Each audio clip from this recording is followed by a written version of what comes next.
Bendiciones para todos. Hoy quiero continuar, mis amados,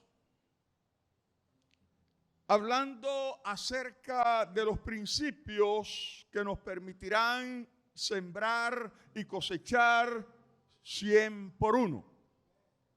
O sea, prosperar a la manera de Dios. Por favor, dígale a la persona que tiene ahí a la par, aprende el secreto para prosperar a la manera de Dios.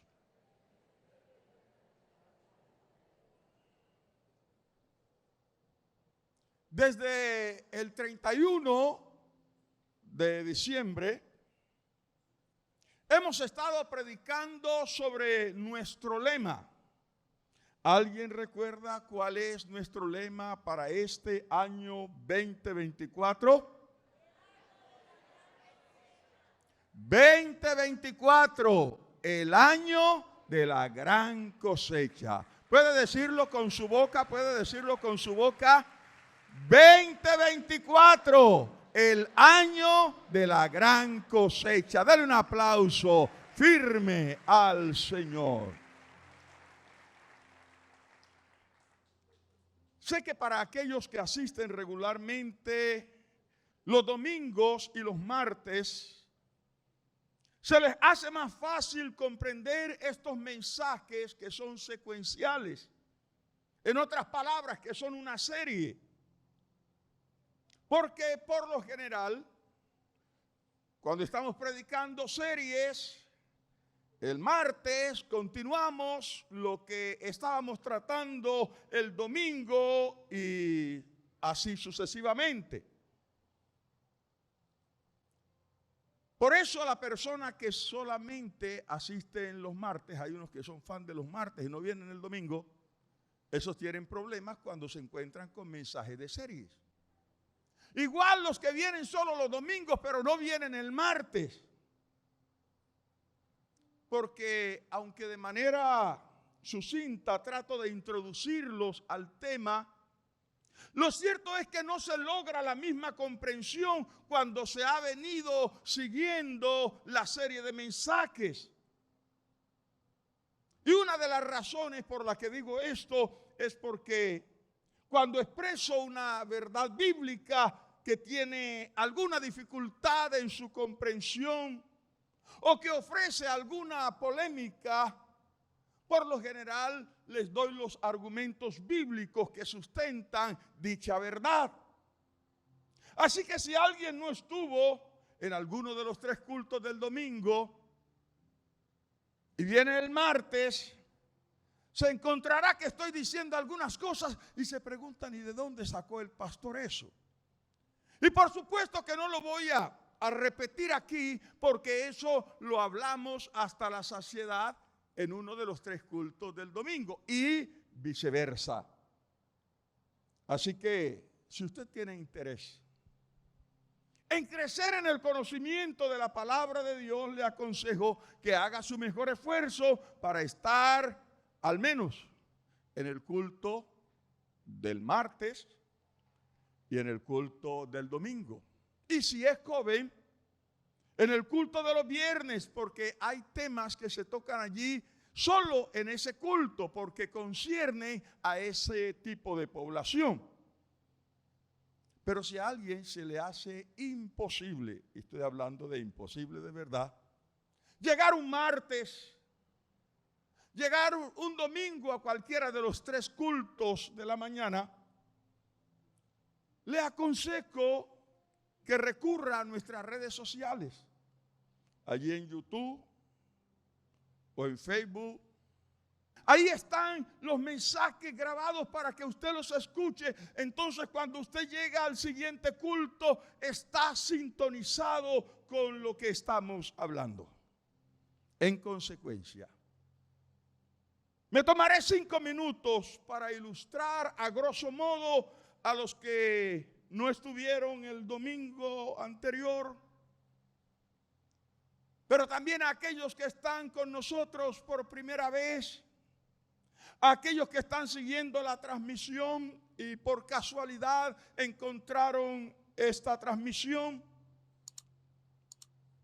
quiero de manera condensada ubicarlos en el tema. Nuestro tema que hemos venido tratando son los principios bíblicos que implementó Isaac para sembrar y cosechar a la manera de Dios. Los principios bíblicos que él implementó para sembrar y cosechar 100 por 1. Hemos dicho que Isaac fue el heredero de una gran fortuna que le dejó su padre Abraham. Sin embargo, la Biblia dice que hubo una gran hambre en la tierra e Isaac lo perdió todo. Llame a esa etapa cuando Isaac lo perdió todo una racha de mala suerte, si quiere. Llámelo una crisis provocada por el fenómeno del niño. Llámela una crisis a consecuencia de haber hecho malos negocios. Llámele crisis producto de una torpeza en el momento de hacer algunas inversiones. Llámelo un propósito de Dios para ubicar a Isaac, como usted quiera. El asunto fue que dice la Biblia, llegó una gran crisis y el hombre estaba endeudado, estaba sin nada. Hubo una crisis espantosa en la vida de Isaac. La crisis fue tal que él dijo, yo no puedo seguir en esta condición. Me voy a Egipto, recordando que su padre un día experimentó una crisis parecida y fue a Egipto, y en Egipto Dios lo bendijo, Dios lo prosperó. Isaac tiene ese recuerdo y decide irse para Egipto. Pero a mitad del camino, cuando llega a Gerar, que era tierra que pertenecía a los filisteos, Dios le dice, Isaac, no desciendas a Egipto. Quédate aquí en Gerar y yo estaré contigo. Porque Egipto era como la cuna de la civilización. En Egipto había todo para prosperar. No así en Gerar. Pero Dios le dijo, quédate en Gerar y yo estaré contigo y te bendeciré. Isaac decidió obedecer a Dios. Se quedó en Gerar. Sembró en esa tierra, aunque no eran sus planes iniciales, pero atendiendo a la voz de Dios, sembró en esa tierra. Y dice la Biblia que ese año él cosechó 100 por 1. Para los que no han seguido el mensaje, ¿qué significa sembrar y cosechar 100 por 1? Imagínense que Isaac o cualquier persona siembra un bulto de maíz, de trigo o de lo que sea. Y ese año, por ese bulto que sembró, recoge 100. Está bueno el negocio. Pero el siguiente año, el segundo año, ya no tiene para sembrar 1, ahora tiene para sembrar 100. Lo que sucede es que igual la familia tiene que comer, igual hay que contratar mano de obra. Entonces no va a sembrar los 100, supongamos que va a sembrar la mitad, 50 bultos. Si él cosecha al 100 por 1, ¿a cuánto equivalen esos 50 bultos que él sembró? ¿Cuánto? 5,000. Y estamos en el segundo año. Pero si él siembra de esos 5,000, en el tercer año. No va a sembrar los 5,000, porque igual hay que sostener a la familia. Ahora hay más bocas que mantener, hay más obreros que mantener. Y sembrar es simplemente la mitad. ¿Cuánto sería la mitad? 2,500. Si él siembra 100 por 1, auméntele a 2,500 dos ceritos. ¿A cuánto equivale eso? ¿Cómo? En el tercer año, 250,000. Y hasta ahí llegamos en la cuenta. Pero fíjese que si él sembrara el cuarto año, y sigamos con la constante, no va a sembrar el todo, los 250,000, siembra la mitad, porque ahora hay más trabajadores, porque ahora hay más boca que alimentar, y sembrar es simplemente 125,000. En el cuarto año, ¿cuánto cosecharía? ¿Cuánto? 12,500,000 en 4 años. Un bulto con lo que llegó, que es mi resto, que es lo único que tengo, en 4 años a la manera de Dios, se convierte en 12,500,000. Esto es lo de sembrar y cosechar 100 por 1. 12,500,000 en 4 años. Con razón la Biblia dice que este hombre prosperó y se enriqueció en un tiempo récord. Lo que le estoy poniendo de la cosecha es un ejemplo. Un ejemplo que no está muy lejos de la realidad que experimentó Isaac. Llegó en crisis a Gerar y decidió sembrar su resto. Y en pocos años se hizo tan poderoso que dice la Escritura que todos los hombres de Gerar le tenían envidia.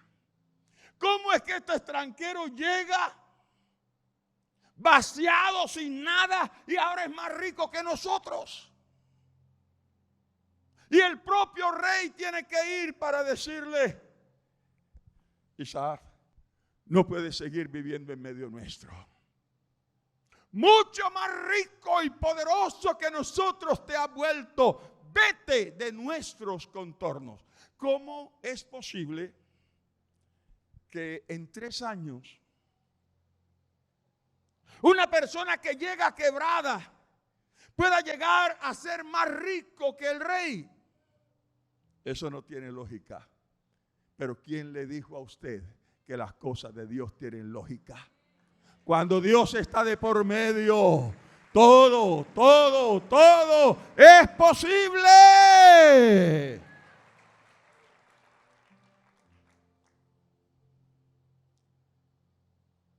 Hasta el propio rey estaba asombrado.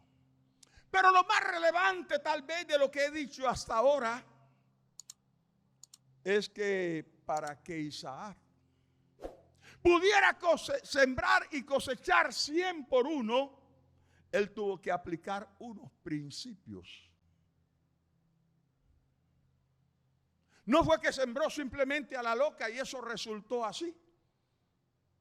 Para sembrar y cosechar a la manera de Dios, para sembrar y cosechar 100 por 1, se requiere implementar o aplicar algunos principios bíblicos. Y ya hemos dicho que los principios bíblicos son atemporales. O sea que funcionan en cualquier tiempo. Ya hemos dicho que los principios bíblicos, porque estamos hablando de principios ¿qué? Bíblicos. Ya hemos dicho que los principios bíblicos son aculturales. ¿Eso significa qué? Que funcionan en cualquier cultura. Es que eso fue allá en Israel, porque funcionan en cualquier cultura. Ya hemos dicho que los principios bíblicos no son circunstanciales. Eso quiere decir que funcionan en cualquier circunstancia. Yo no sé cuáles son las circunstancias por las que estás pasando. Yo no sé cuál es el momento que estás pasando en tu finanza, en tu vida emocional, en tu vida familiar.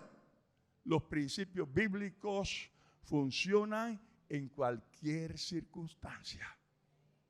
Independientemente de la crisis por la que estés pasando, de aplicarlos, darán los mismos resultados, porque no es un asunto del hombre, sino que son principios del reino para bendecir a su pueblo. Alabado sea el nombre del Señor. Ya hemos hablado de 3 de esos principios. Y el primer principio para sembrar y cosechar 100 por 1. El primer principio para sembrar y cosechar a la manera de Dios, hemos dicho que es estar en la voluntad perfecta de Dios y no en la voluntad permisiva. Por eso es que nosotros necesitamos orar y consultarle a Dios nuestras decisiones. Algunos creen que eso ya pasó de moda. Algunos creen que eso era cuestiones de los abuelos. Hermanos amados, hoy más que nunca eso está vigente. ¿Cuántos recuerdan cuando su mamá, su papá, los abuelos, en su desconocimiento de la palabra de Dios, le decían, no salgas de la casa sin la bendición, y le echaban luz? A su modo. Ellos querían decir con eso, lleva a Dios de primero. No salgas en tu capacidad, lleva a Dios. Ahora nosotros que conocemos la Escritura entendemos que hay que orar diciendo, Señor, ¿qué quieres que haga? A veces nos metemos a hacer negocios y en vez de ganar perdemos. La pregunta es, ¿oraste a Dios? ¿Le pediste dirección a Dios? Eso no ha pasado ni jamás pasará de moda. Si Dios dirige nuestros pasos, todo lo que hagamos nos saldrá bien. Estar en la voluntad perfecta de Dios y no en la voluntad permisiva. Si yo sé de esto. Dios nos deja. Porque Él es un caballero, Él no nos va a tomar a la fuerza. No puedes hacer ese negocio. No. Él dice, si tú me consultas, yo te diré, no lo hagas. Pero si tú dices, independientemente de lo que piensa Dios, lo voy a hacer, Dios te deja, pero atente a las consecuencias. Y por lo general, si no hemos consultado a Dios, nos va a ir mal. El segundo principio para sembrar y cosechar a la manera de Dios, 100 por 1, es creer esperanza contra esperanza. A veces los reveses de la vida nos matan la fe. Cuando una persona ha perdido la fe, nada le funciona. Es que la Biblia dice, sin fe es ¿qué? Imposible agradar a Dios.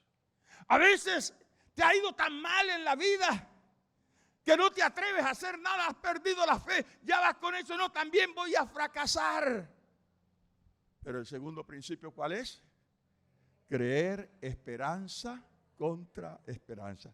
Ese creer esperanza contra esperanza es, mis ojos están viendo una cosa, pero si Dios está diciendo lo contrario, yo prefiero creer a lo que Dios está diciendo que a lo que mis ojos están viendo. Si nosotros lo hacemos de esta manera, muchas cosas van a cambiar en nuestra vida. Y eso fue lo que hizo Isaac. Llegó a Gerar reventado. Y perdonen la expresión, con una mano adelante y la otra atrás. Voy a sembrar mi resto. ¿Qué me garantiza que esta vez sí?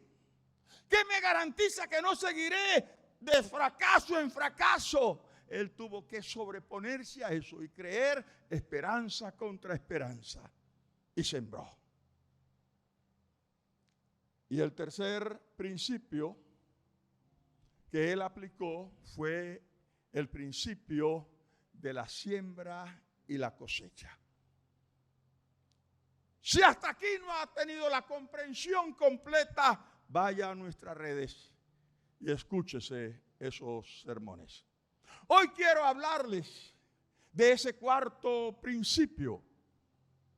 Es que Génesis 26:16 dice: entonces dijo Abimelech a Isaac: apártate de nosotros, porque mucho más poderoso que nosotros te has hecho. Abimelech, al igual que toda la gente de Gerar, pensaron que la bendición de Isaac obedecía a la fertilidad de la tierra de Gerar. Y aunque a decir verdad, esa tierra era tierra buena, la gente de Gerar estaba desenfocada. Porque nunca se preguntaron por qué, si lo que ha hecho próspero a Isaac es la fertilidad de la tierra. Nosotros hemos sembrado toda una bendita vida en la misma tierra que él sembró y jamás hemos tenido una cosecha del 100 por 1. ¿Estoy haciendo entender? Ellos están diciendo, no, es la tierra. Pero ellos habían sembrado allí. Muchos habían sembrado en la misma tierra, ahí en el mismo pedazo donde sembró Isaac, pero nunca habían tenido una cosecha de 100 por 1. Si ellos hubieran estado enfocados, dicen, no, el asunto no es la tierra. Tiene que haber algo más. Este hombre tiene que tener un secreto. Nosotros necesitamos conocer cuál es el secreto para que este hombre siembre 1 y coseche 100. Pero ellos estaban desenfocados. Y queriendo ver arruinado a Isaac, porque dice la Biblia que le tenían ¿qué? Envidia. Dijeron el secreto para verlo en ruinas, para verlo en las tablas, es echarlo de esta tierra buena. Que se vayan para allá, para el valle de Gerar, que era un peladero, donde casi ni llovía. Y comisionaron al mismo rey: echa a ese hombre de aquí, tiene que irse de nuestros contornos, porque esta tierra lo está enriqueciendo, esta tierra lo está bendiciendo.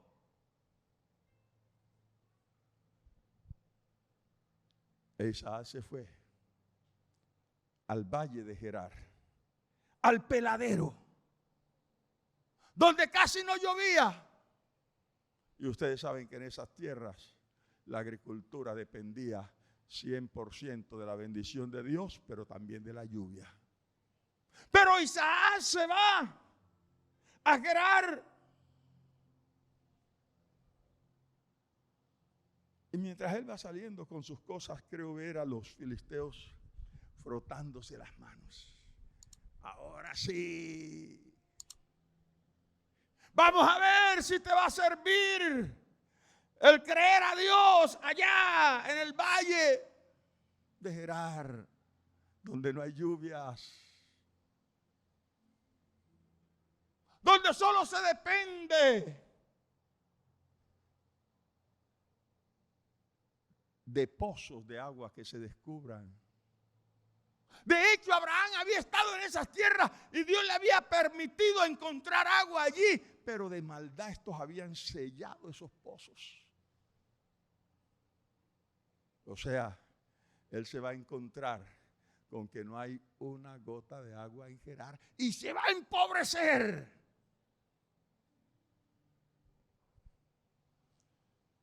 Pero lo que ellos no sabían era que Isaac conocía el cuarto principio para sembrar y cosechar al 100 por 1.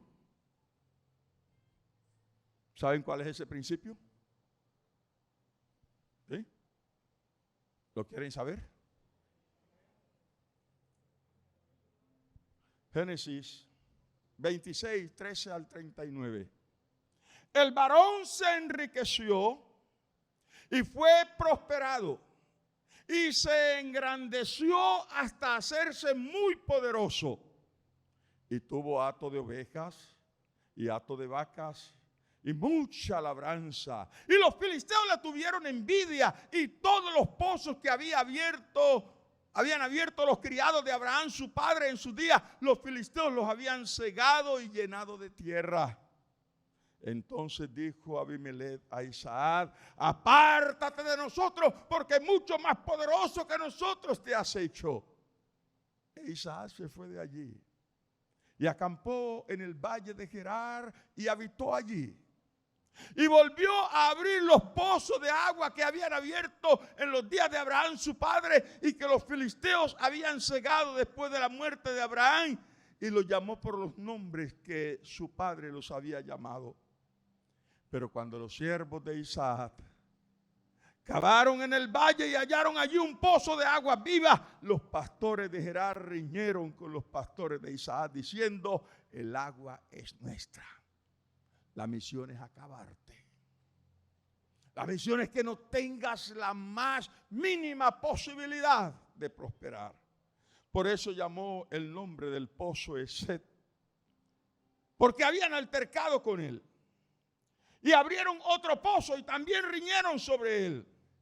Y llamó su nombre Sinna. Y se apartó de allí y abrió otro pozo y no riñeron sobre él. Y llamó su nombre Rehobot. Y dijo: porque ahora Jehová nos ha prosperado y fructificaremos en la tierra. Y de allí subió a Beerseba. Y se le apareció Jehová aquella noche y le dijo: yo soy el Dios de Abraham tu padre. No temas, porque yo estoy ¿qué? No temas, porque yo estoy ¿qué? ¿Le dice algo eso? ¿Le dice algo eso? ¿Cuál era entonces el secreto para que Isaac pudiera prosperar en medio de cualquier circunstancia, en medio de la más terrible adversidad?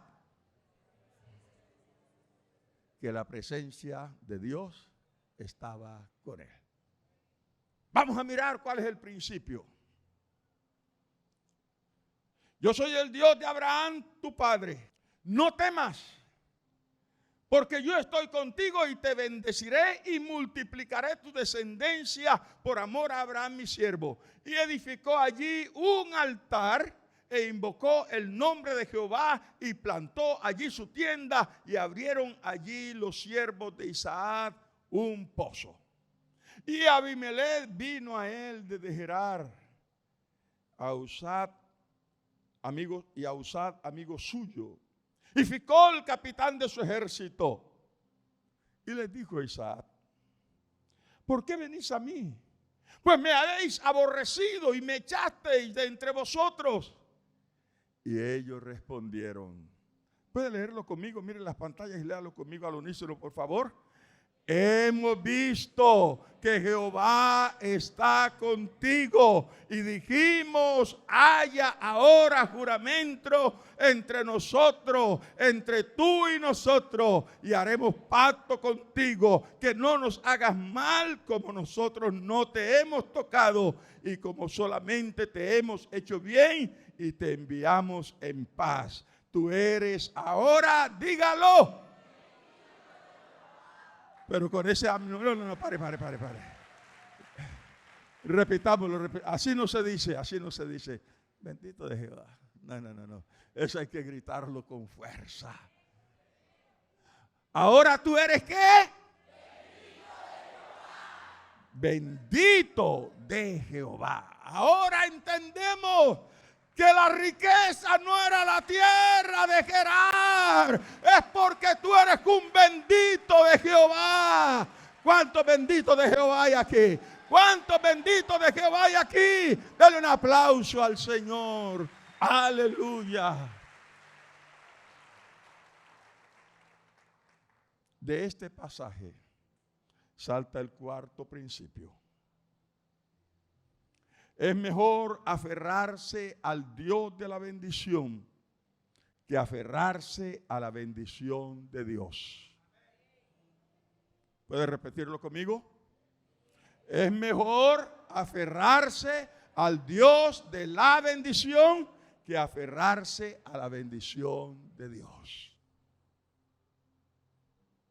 Permítanme darles algunas razones por las que estoy diciendo esto.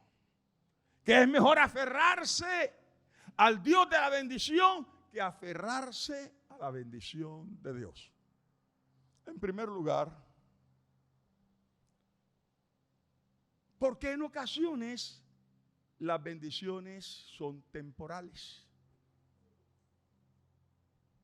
¿Me escuchó? ¿Cuántos han tenido en su vida económica días buenos? No hablemos de días, hablemos de temporadas buenas, regulares y otras ni buenas ni regulares. Levánteme la mano.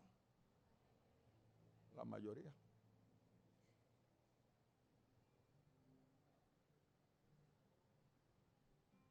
En nuestra vida vamos a tener temporadas de bendición y otras donde vamos a tener que derramar lágrimas. Una prueba de ello es que sobre Abraham, Isaac y Jacob reposaba la bendición de Dios. Dios dijo a Abraham: en ti serán benditas todas las familias de la tierra. A través de ti va a fluir la bendición. La bendición va a llegar a ti, pasará a tu hijo Isaac y a tu hijo Jacob. ¿Quién dijo eso? Dios. ¿Y Dios lo cumplió o no lo cumplió? De hecho, los tres murieron riquísimos, pero tuvieron su etapa de escasez. Tuvieron su etapa de vacas flacas.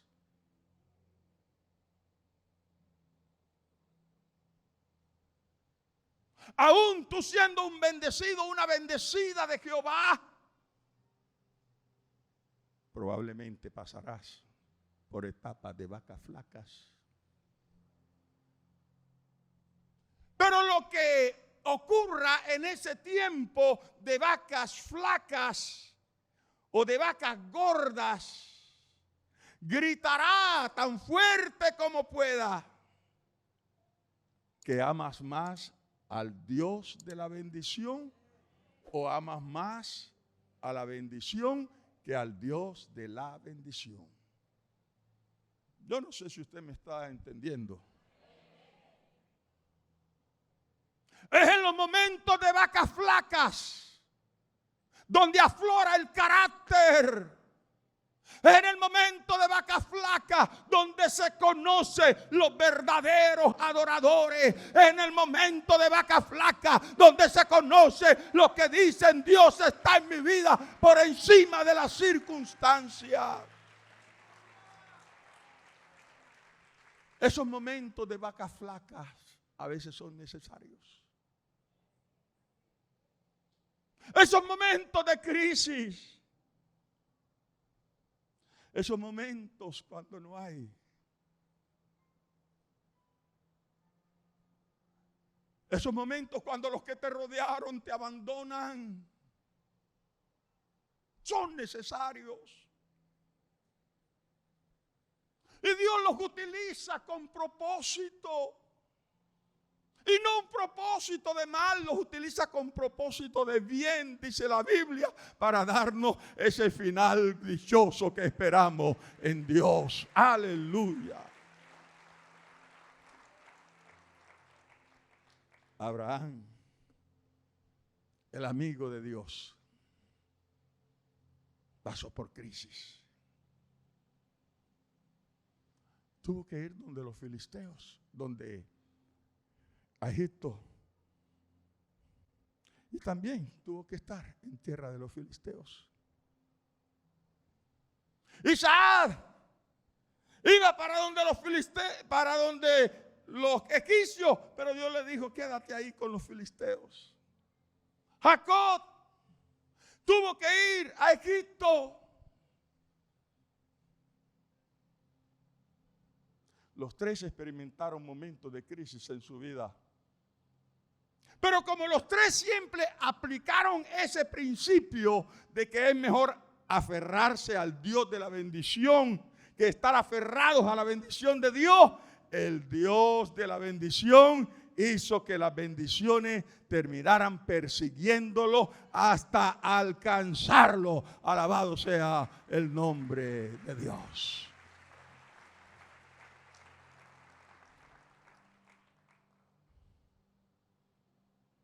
A diferencia de cuando nos aferramos a la bendición antes que al Dios de la bendición, permítame darle una palabra clave.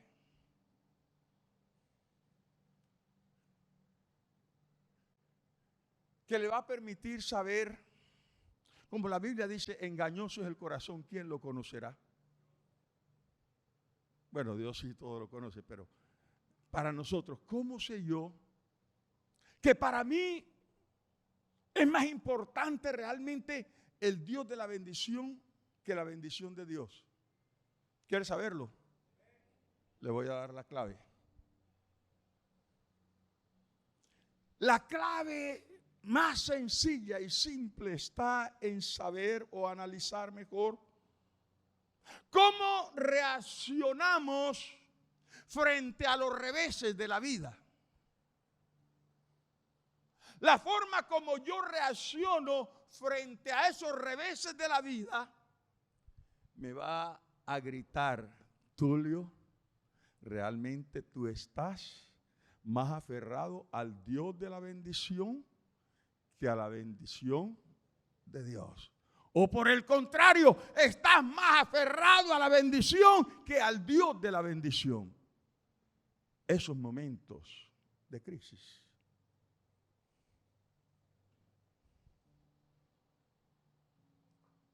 Cuando por alguna circunstancia algo sale mal, eso pone en riesgo nuestra estabilidad económica, financiera. ¿Cómo reaccionamos?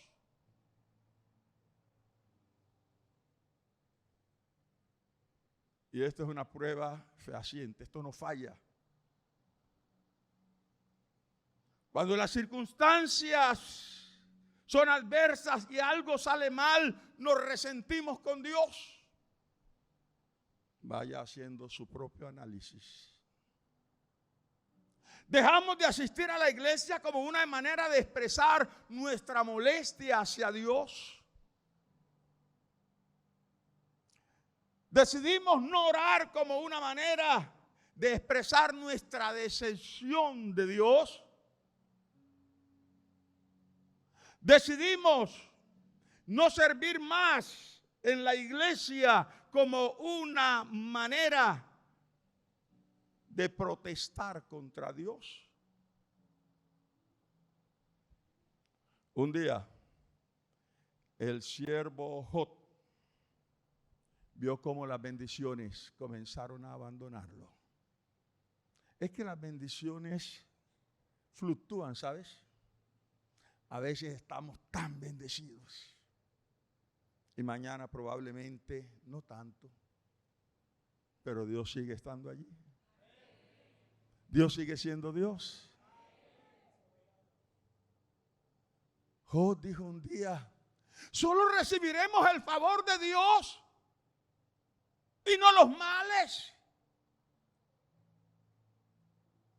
Solo estaremos amando a Dios cuando las cosas estén saliendo bien, pero si algo se torció, entonces ya no quiero saber de ti, Dios.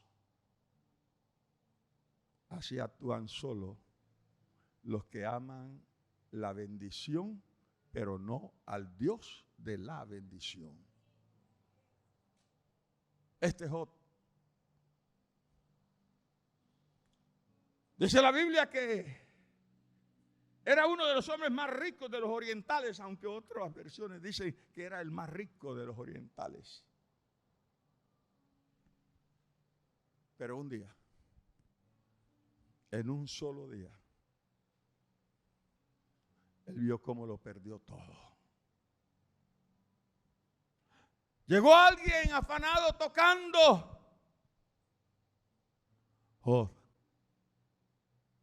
Los sabeos, pueblo enemigo, entraron, se llevaron los camellos, mataron a los siervos. Solo escapé yo para darte la noticia. Y Job dice, ¿cómo?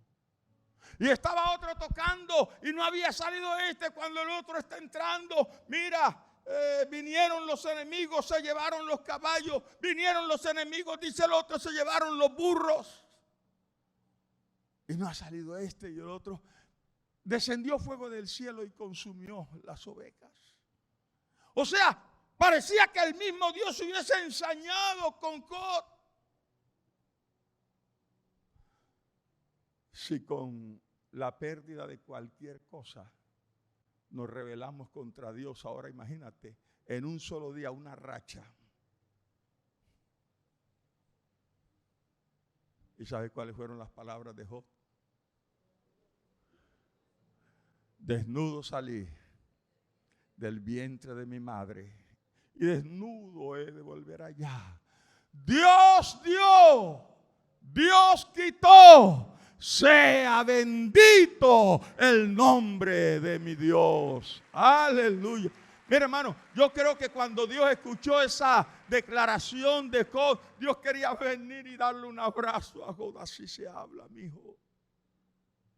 Pero como quería bendecirlo más, dijo, aguanta un poco más.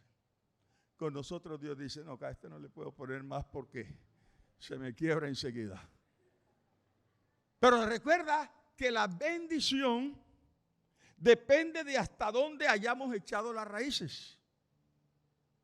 ¿Alguien ha visto un árbol que da una cosecha tan grande que se cae?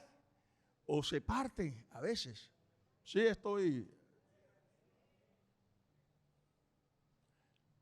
Algunos Dios dice, yo quiero darle tanta bendición, pero no, no aguanta. Se me quiebra. Entonces Dios ve a Job y dice, no, a puedo darle más. Lo había perdido todo. Ese día cuando llega esa cantidad de noticias, los hijos de Job estaban haciendo una fiesta que ellos hacían por turno y estaban allá las hijas de Job y los hijos estaban allí celebrando su fiesta, su banquete. Ellos no saben lo que están pasando, no saben que ya habían dejado de ser niños ricos, que ya no tenían nada. Ellos siguen disfrutando allá. Y Job acá está pasando su crisis. Y de pronto llegó la noticia, un ciclón vino, tumbó la casa, las paredes cayeron sobre tus hijos y los 10 murieron. Dicen que el dolor más grande que hay en la vida es el dolor de la pérdida de un hijo. Ahora imagínate perder los 10 en un solo instante. Cuando la capacidad de tolerancia emocional ha menguado por todo lo que ha venido sucediendo, pasar de ser un hombre rico a no tener nada, eso ya emocionalmente había descuadernado a cualquiera. Pero ahora viene esta noticia.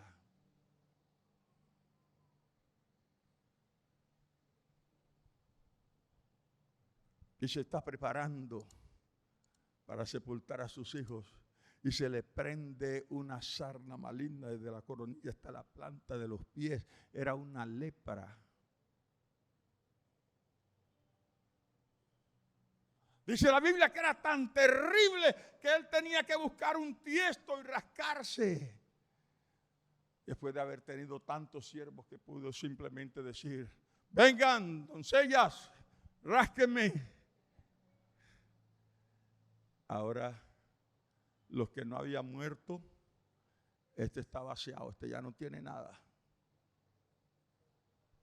Ya están buscando otros que les brinden mejores condiciones.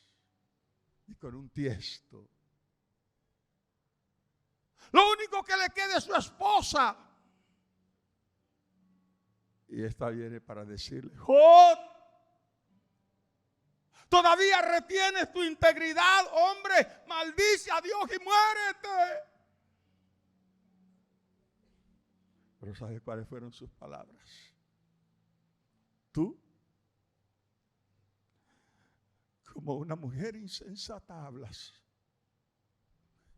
Pero yo sé que mi Redentor vive. ¿Cómo se puede seguir adorando a Dios después de todo eso? Por eso Dios dijo: este hombre está a otro nivel. Por eso Dios lo bendijo. Le dio el doble de lo que tenía. Así que si había alguien ahí que estaba compitiéndole para ser el hombre más rico de los orientales, de lejos, o se convirtió en el hombre más rico de los orientales. Pero ¿sabes, amado, cuándo se puede adorar a Dios a pesar de las adversidades, a pesar de que todo juegue en tu contra, a pesar de que todo se venga a pique? Cuando tenemos en primer lugar al Dios de la bendición, que a la bendición de Dios.